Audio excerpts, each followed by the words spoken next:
Hello guys, మీరు ఎలా ఉన్నారు? అందరూ బాగున్నారు అనుకుంటున్నాను. ఈరోజు మీకు విపిఎన్ మీద నేను ఫస్ట్ డే క్లాస్ తీసుకోబోతున్నాను. ఫస్ట్ విపిఎన్ అంటే ఏం? విపిఎన్ అంటే వర్చువల్ ప్రైవేట్ నెట్వర్క్.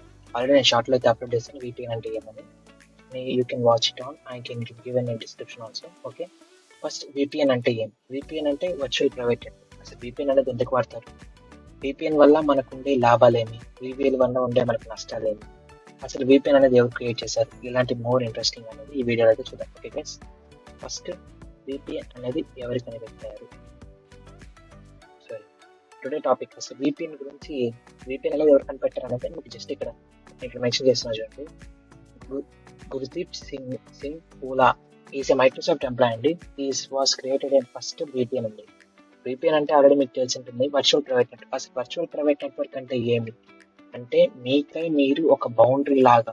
అంటే ఇప్పుడు ఎగ్జాంపుల్, ఇక్కడ నేనే ఉన్నాను, ఇక్కడ సపరేట్ గా బౌండరీస్ అనేవి ఉన్నాయి కదా.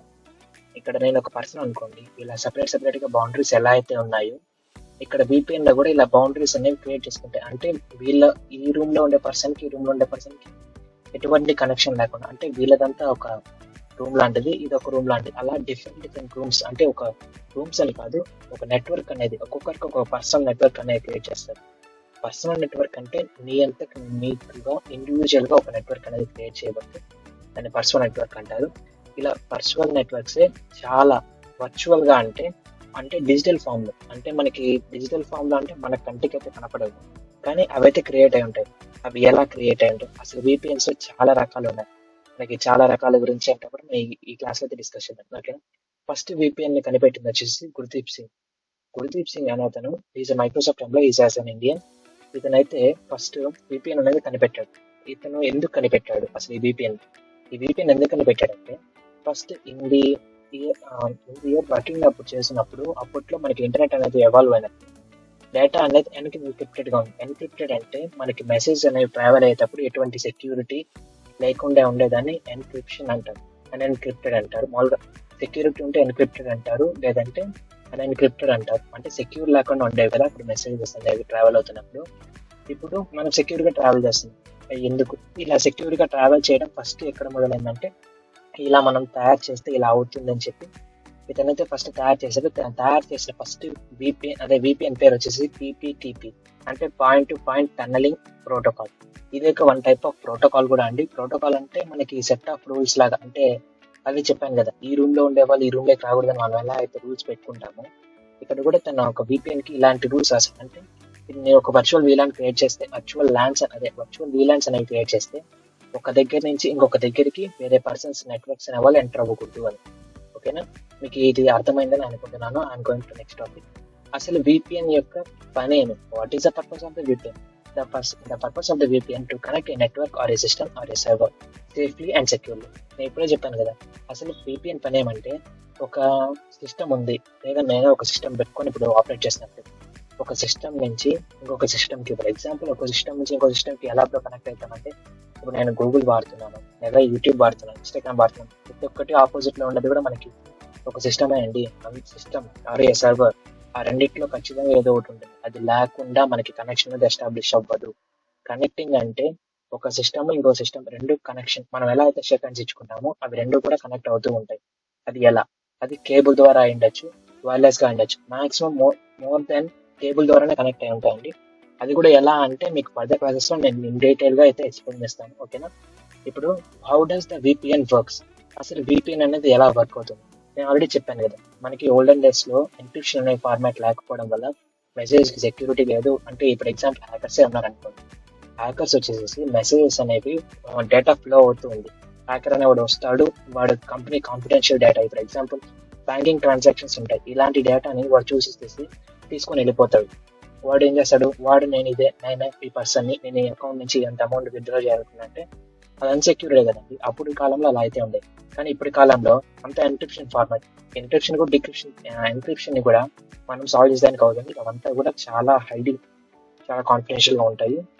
ఓకేనా, అసలు ఈ విపిఎన్ అనేది ఎలా వర్క్ అవుతుంది? ఈ విపిఎన్ అనేది మనం ఎప్పుడైతే ఒక మెసేజ్ అనేది ఫార్వర్డ్ చేస్తామో, ఇది ఏం చేస్తుందంటే ఫస్ట్ ఎన్క్రిప్ట్ చేస్తుంది మెసేజెస్. అంటే ఒక మాస్క్ లాగా వేసేస్తుంది మెసేజ్, మాస్క్ వేసేసి ఈ ఐపీ అడ్రస్ నుంచి ఆ ఐపీ అడ్రస్ కి నేను పంపిస్తున్నాను అని మనం అయితే అనుకుంటాము. అంటే సిస్టమ్ కూడా అలాగే బిహేవ్ చేస్తుంది. కానీ ఇక్కడ ఏం చేస్తుందంటే ఇప్పుడు ఎగ్జాంపుల్కి ఇదొక సిస్టమ్, ఇదొక సిస్టమ్, ఇదొక సిస్టమ్, ఇదొక సిస్టమ్, 4 సిస్టమ్స్ ఉన్నాయనుకోండి. ఇక్కడ ఈ సిస్టమ్ వచ్చేసేసి ఈ సిస్టమ్ పంపించాలి. దీని మధ్యలో ఇంకొక VPN ఇక్కడ ఏం చేస్తుందంటే ఈ సిస్టమ్ కనెక్ట్ అవ్వటట్టుగా ఇలాగే కనెక్ట్ అవ్వచ్చు. కానీ VPN ఉన్నప్పుడు ఇక్కడ మధ్యలో ఇంకో 2 సిస్టమ్ యాడ్ చేస్తుంది. అంటే దీనికి పంపించేది ఇక్కడ పంపించేస్తుంది. కేవలం డెస్టినేషన్ ఎక్కడికని తెలియదు, నెక్స్ట్ వచ్చే దానికి మాత్రం వెళ్తూ ఉంటుంది. VPN లో ఇలాగే ఉంటుంది. దానివల్ల ఏమవుతుంది, సేఫ్ గా అండ్ సెక్యూర్ గా మన మెసేజ్ ఎవరికైతే వెళ్ళాలో వెళ్తుంది. కానీ టైం టేకింగ్ ప్రాసెస్ కొంచెం లాగ్ అవుతుంది. In case of fraction of seconds, milli seconds లో అవుతుంది. దానివల్ల మనకి ఏమి ఇంత ఇదైతే ఉండదు. బిగ్ బిగ్ కంపెనీస్ కి అయితే ఇలాంటి ఇష్యూస్ అయితే ఫేస్ చేస్తారు నవేడేస్. ఓకేనా. ఫస్ట్ అసలు VPN ఎలా వర్క్ అవుతుంది నేను మీకు ఇంతకుముందు అలాగే చెప్తాను. ఇక్కడ VPN అనేది ఎలా మనకి హెల్ప్ఫుల్ అవుతుంది అర్థమవుతుంది, ఇక్కడ మెన్షన్ చేశాను. ఓకేనా. అసలు VPN అనేది ఎలా వర్క్ అవుతుంది, ఎలా మనకి యూస్ అవుతుంది. VPN అనేది చెప్పాను కదా, encrypting the user safety and security, promoting there across and public network. ఎప్పుడైతే మన పబ్లిక్ నెట్వర్క్, ఇప్పుడు నేను మీకు already public network, private network అంటే ఇప్పుడు మన ప్రైవేట్ నెట్వర్క్ అంటే మన రూమ్ అనుకోండి, పబ్లిక్ నెట్వర్క్ అంటే మనం రోడ్ మీదకి వెళ్ళడం అలా అనుకోండి. ఇప్పుడు ఎగ్జాంపుల్ మన పబ్లిక్ నెట్వర్క్ లోకి వెళ్ళాలంటే మన రూమ్ దాటేసి వెళ్తాం. అక్కడ ఎవరైనా మనకి తెలుస్తుందా, తెలియదు. అదే మన రూమ్ లోకి వచ్చే వాళ్ళు ఖచ్చితంగా మీకు తెలిసిన వాళ్ళే వస్తారు. అదే పబ్లిక్ లో మనకి ఎవరు వస్తారో తెలియదు. అలా పబ్లిక్ నెట్వర్క్ పంపించినప్పుడు మన యొక్క ఐడెంటిటీని రివీల్ చేయకుండా మాస్క్ వేసేసి మనం మాత్రం మనకు నార్మల్ పబ్లిక్ లాగా, అంటే అసలు ఏమంటారు, అప్పుడు మూవీస్ లో మనకి మామూలుగా డిటెక్టివ్స్ ఇలా వెళ్తారు కదా, అలాగే మన యొక్క డేటాని ఇదైతే సెక్యూర్ గా సేఫ్ గా అయితే వేరే వాళ్ళకి రీచ్ అయ్యేలా చేస్తుంది. దీంట్లోనే IP స్మూఫింగ్ కూడా ఉంటుందండి. IP స్మూఫింగ్ అంటే VPN వాడేసి IP స్మూఫింగ్ అంటే, ఇప్పుడు ఎగ్జాంపుల్ నేను ఇండియాలో ఉంటే నేను USA లో ఉన్నట్టు, రష్యాలో ఉన్నట్టు మీరు మూవీస్ లో చూస్తుంటారు. ఇప్పుడు ఎగ్జాంపుల్ ఏదో ఒక మూవీ తీసుకుంటే దాంట్లో వాళ్ళు IP స్మూఫింగ్ చేసేస్తారంట. IP స్మూఫింగ్ అంటే ఇప్పుడు ఒక పర్సన్ ఉన్నాడు, ఈ పర్సన్ అనే అతను ఇండియాలో ఉన్నాడు అనుకున్నాం. ఇప్పుడు ఎగ్జాంపుల్ ఇండియాలో ఉన్నాడు, దాని పర్సన్ ఆ VPN ఏం చేస్తుందంటే తన ఇండియాలో లేడు, 5 డిఫరెంట్ కంట్రీస్ దగ్గర నుంచి అదే మెసేజ్ అనేది పంపిస్తున్నట్టు చూపిస్తుంది. అంటే రిసీవ్ అవుతున్నట్టు ఇది చేస్తున్నాడు. ఎగ్జాంపుల్ మీరు చాలా ఇదిగా చూడాలంటే హ్యాకర్స్ మూవీస్ లో కానీ ఇలాంటి మూవీస్ లో మీరు ఎక్కువగా ఇలాంటి కంటెంట్ అయితే చూస్తూ ఉంటారు. ఓకేనా గైస్, ఇది అసలు VPN అనేది ఎలా వర్క్ అవుతుంది. అసలు ఎవరెవరు వాడతారు ఈ VPN అనేది. VPN మీకు తెలిసి ఎవరు వాడతారు, నేను వాడతాను, మీరు వాడతారు, బిజినెస్ పర్సన్స్ వాడతారు. VPN వాడిన వాళ్ళే ఉంటారు. ఇంకా చెప్పాలంటే ఈ VPN అనేది పర్సనల్ యూస్ కి మనం దేనికి వాడతాము. ఇన్ కేస్ ఆఫ్ ఇండియాలో అయితే కొంతమంది బ్లాక్డ్ వెబ్సైట్స్, అంటే ఇప్పుడు ఎగ్జాంపుల్ పోనోగ్రఫీ కంటెంట్ ఉండే ఇవి కానీ, అంటే మూవీస్, ఇప్పుడు ఎగ్జాంపుల్ టిక్టాక్ అనేది మన కంట్రీలో బ్యాన్ అయిపోయింది. VPN ఉంటే మనం టిక్టాక్ అనేది యాక్సెస్ చేయొచ్చు. ఎలా? By using VPN. ఇప్పుడు నేను VPN ఏం చేస్తుంది, తను ఈ కంట్రీ నుంచి యాక్సెస్ చేస్తానని చెప్పదు. అది డిఫరెంట్ లొకేషన్ తీసుకొని, ఇప్పుడు ఎగ్జాంపుల్ తను ఒక జపాన్ లో ఉన్నాడు, టిక్టాక్ చూడాలనుకుంటున్నాడు. తను నేను జపాన్ నుంచి రిక్వెస్ట్ పెట్టినట్టు చేస్తుంది. తన రిక్వెస్ట్ ని జపాన్కి పెడతాడు, అంటే జపాన్ నుంచి రిక్వెస్ట్ అనేది వెళ్తుంది. అప్పుడు జపాన్ నుంచి రిక్వెస్ట్ ఎలా వస్తుంది, టిక్టాక్ ఓకే జపాన్ నుంచి వచ్చింది అంటే యాక్సెప్టబుల్ అని చెప్పి తనకి వీడియోస్ అనేవి సెండ్ చేస్తుంది. ఇప్పుడు ఎగ్జాంపుల్ చెప్తున్నాను మీకు, ఇండెప్త్ గా నేను ఫర్దర్ ప్రాసెస్ లో అయితే చెప్పుకుంటూ వస్తాను. ఓకే గైస్, ఇప్పుడు బిజినెస్ లో కూడా సేమ్ పర్పస్. మనము దీంట్లో ఇంకా చెప్పాలంటే పర్సనల్ యూజ్ లో కొంతమంది సెక్యూరిటీ పర్పస్ కోసం కూడా వాడతారు. అంటే ఇప్పుడు ఎగ్జాంపుల్ గవర్నమెంట్ కి మనము ఇన్ఫార్మ్ చేయాలనుకుంటున్నాం. ఎగ్జాంపుల్ కి ఇలాంటి తప్పు ఇక్కడ జరుగుతుంది, కొంతమంది మంత్రులకు భయపడి ఇలాంటి వాళ్ళకి భయపడి ఏం చేస్తారంటే ఆ యొక్క ఇన్ఫర్మేషన్ డైరెక్ట్ గా వెళ్ళి చెప్పడానికి భయపడుతుంటారు. అలాంటప్పుడు ఈ VPN చేసుకొని అనానమస్ గా మెసేజ్ అనేది పంపిస్తూ ఉంటారు గవర్నమెంట్స్ కానీ, ఇలాంటి డిపార్ట్మెంట్స్ కానీ. ఇలాంటి మెసేజెస్ పంపించడం వల్ల వాళ్ళు ఎవరైనా రివీల్ అవ్వకుండా వాళ్ళకి చేరాలనుకున్న మ్యాటర్ అనేది కన్వే అవుతుంది. తమ పర్సనల్ యూజర్స్ కి VPN అనేది కూడా బాగా ఉపయోగపడుతుంది. బిజినెస్ యూజర్స్ కి వచ్చేసేసి సెక్యూర్ గా, ఇప్పుడు ఎగ్జాంపుల్ వీళ్ళు మెసేజెస్ కానీ, ట్రాన్సాక్షన్స్ కానీ, ఏవి కానీ చేసేది ఇంటర్నెట్ ద్వారానే చేస్తారండి. ఇంటర్నెట్ ద్వారా చేస్తున్నప్పుడు ఇక్కడ మనము కొన్ని ఇదైతే ఫేస్ చేస్తాం. ఇప్పుడు ఎగ్జాంపుల్ హ్యాకర్స్ కానీ, ఇల్లీగల్ పర్సన్స్ కానీ నచ్చిన వాళ్ళు మీ కంపెనీ దగ్గరికి మీ పోయే డేటాని క్యాప్చర్ చేసుకొని ఇది చేస్తారు. అలాంటప్పుడు ఈ VPNs అనే వాడతారు. అంటే ఈ VPN ఉండే వాడికి మాత్రమే యాక్సెస్ ఇవ్వమని చెప్పి బిజినెస్ కంపెనీస్ అనేవి ఇలా అయితే వాడుతూ ఉంటాయి ఈ VPNs. ఓకేనా. అసలు మీకు అందరికీ తెలిసిందే పెయిడ్ VPNs ఉన్నాయి, ఫ్రీ VPNs ఉన్నాయి. ఎందుకు bro paid VPNs, free VPNs? మనకి ఫ్రీ VPNs బాగుంటాయి కదా, పెయిడ్ VPNs మనకి ఎందుకు అంటే మీకు కొన్ని రీజన్స్ అయితే నేను ఇక్కడ మెన్షన్ చేశాను చూడండి. జస్ట్ మీకు ఈ రీజన్స్ చూస్తే అర్థమైపోతుంది. First security and privacy. మనకి పెయిడ్ VPNs, ఫస్ట్ నేను పెయిడ్ VPNs గురించి చెప్తాను, తర్వాత మీకు ఫ్రీ VPNs గురించి అయితే నేను డెప్త్ గా అయితే ఎక్స్ప్లెయిన్ చేస్తాను. ఓకేనా.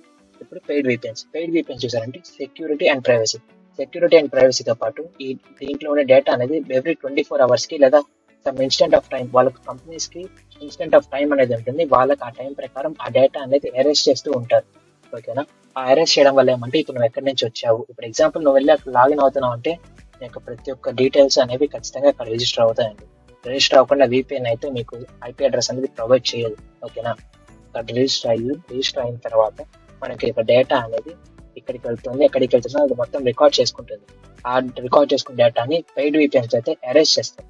అదే ఫ్రీ VPNs అయితే వాళ్ళు థర్డ్ పార్టీ వెబ్సైట్స్ కానీ అంటే సమ్ ఇల్లీగల్ హ్యాకర్స్ కానీ ఈ డేటా అనేది అమ్మేస్తూ ఉంటారు. ఓకేనా? స్పీడ్ అండ్ పర్ఫార్మెన్స్ చూసుకుంటే పెయిడ్ VPNs లో స్పీడ్ అనేది చాలా బాగుంటుందండి అండ్ ఫాస్ట్ గా ఉంటుంది పర్ఫార్మెన్స్ కూడా. ఇన్ కేస్ ఆఫ్ మన డౌన్లోడ్స్ కానీ ఏవి పెట్టినా కూడా చాలా స్పీడ్ గా ఉంటాయి గేమ్స్ ఆడేటప్పుడు. అంటే చాలా ఉంటాయి. కానీ మనం ఫ్రీ VPNs చూసుకున్నామంటే చాలా అంటే చాలా తక్కువ ఉంటాయండి. ఎందుకంటే ఆల్రెడీ వీళ్ళు మెయింటైన్ చేసే సర్వీసే ఫ్రీగా. వీళ్ళకి దీని నుంచి పేమెంట్ ఏం రాదు, అంతేకాకుండా వీళ్ళకి చాలా ఇదిగా అయితే ఉంటుంది. ఓకేనా? In case of paid VPNs చూసారంటే ఇందులో స్పీడ్ తో పాటు వీళ్ళకి ఇప్పుడు ఎగ్జాంపుల్ IP అడ్రస్లు చాలా ఉంటాయని చెప్పారు. పెయిడ్ VPNs వాళ్ళకి చాలా హ్యూజ్ గా ఉంటాయి. అంటే ఇప్పుడు ఎగ్జాంపుల్ ఒక IP అడ్రస్ బ్లాక్ అయినా ఇంకో IP address with in fraction of seconds లోనే వీళ్ళకి అసైన్ అవుతూ వస్తుంది. ఒక బ్లాక్ అయిన వెంటనే. కానీ వీళ్ళకి some instant of milli seconds అనేవి ఇంకా ఎక్కువ పడతాయి ఈ పెయిడ్ VPNs తో పోల్చుకుంటే. అంతేకాకుండా పర్ఫార్మెన్స్ కూడా చాలా స్లోగా ఉంటుంది. దాంతో పాటు అప్ టైం అంటే ఇప్పుడు ఎగ్జాంపుల్ మనకి ఏదైనా ప్రాబ్లం వచ్చింది, పెయిడ్ VPNs లో అయితే 24/7 వాళ్ళు వర్క్ చేస్తూనే ఉంటారు. ఓకేనా? 24/7 వాళ్ళు వర్క్ చేస్తారు. ఎందుకంటే మనం పే చేస్తాం ఇంత అమౌంట్ అని. పే చేసినప్పుడు వాళ్ళు 24/7 వర్క్ చేస్తూనే ఉంటారు. In case of free VPNs చూసుకుంటే వాళ్ళు కొంతమంది సర్వీస్ ఇవ్వచ్చు, కొంతమంది ఇవ్వకపోవచ్చు. అందుకని నేను డాష్ అయితే మెన్షన్ చేశాను. ఓకేనా? డేటా యూసేజ్ అండ్ లిమిటేషన్ అంటే ఇక్కడ మనకి డేటా యూసేజ్ లో కూడా మనకి ఏమైనా లిమిట్స్ ఉంటాయా? నో. పెయిడ్ VPNs లో ఎటువంటి లిమిట్స్ అయితే ఉంటాయి. కానీ ఫ్రీ VPN లో మనకి డైలీ లిమిట్ అని, దాంతో పాటు మంత్లీ లిమిట్ అని, ఇయర్లీ లిమిట్ అని చాలా లిమిట్స్ అయితే ఉంటాయి. ఈ లిమిట్స్ ని బట్టి మనం అయితే ఇది చేసుకుంటూ వస్తాం. ఓకేనా? తర్వాత అడ్వర్టైజ్మెంట్స్, ఇంకా అడ్వర్టైజ్మెంట్స్ అనేవి కనపడవు. కానీ మనకి ఫ్రీ VPN లో ఖచ్చితంగా అడ్వర్టైజ్మెంట్ లేకుండా ఉండదు. అంతేకాకుండా దీంట్లో సపోర్ట్ చాలా ఎక్కువ ఉంటుంది. దీంట్లో అయితే సపోర్ట్ ఉండొచ్చు, ఉండకపోవచ్చు. అప్డేట్స్ అనేవి వీళ్ళు సెక్యూరిటీ అనేది చాలా అప్ టు డేట్ గా పెట్టుకుంటారు. ఎందుకంటే ఎవరైనా హ్యాకర్స్ కానీ ఇల్లీగల్ కంటెంట్ వచ్చినా కానీ వీళ్ళైతే సెక్యూరిటీగా పెట్టుకొని వీళ్ళైతే బ్లాక్ చేస్తారు అప్పటికప్పుడే. కానీ ఇక్కడ నో. వచ్చినా కూడా మాక్సిమం వీళ్ళ యొక్క సర్వర్ హాని కలగనంత వరకు వీళ్ళు ఇదిగా ఉంటారు. సర్వర్ హాని కలిగితే దీన్ని తక్కువ స్టాఫ్ పంపించితే అయితే రికవర్ చేయడానికి అయితే ట్రై చేస్తారు. మీకు ఇది అర్థమైందని అనుకుంటున్నాను. థ్యాంక్ యూ గైస్, మీకు ఇంత సపోర్ట్ ఇచ్చింది. ఓకే, మనం మిగతాదంతా నెక్స్ట్ క్లాస్ లో అయితే చూద్దాం.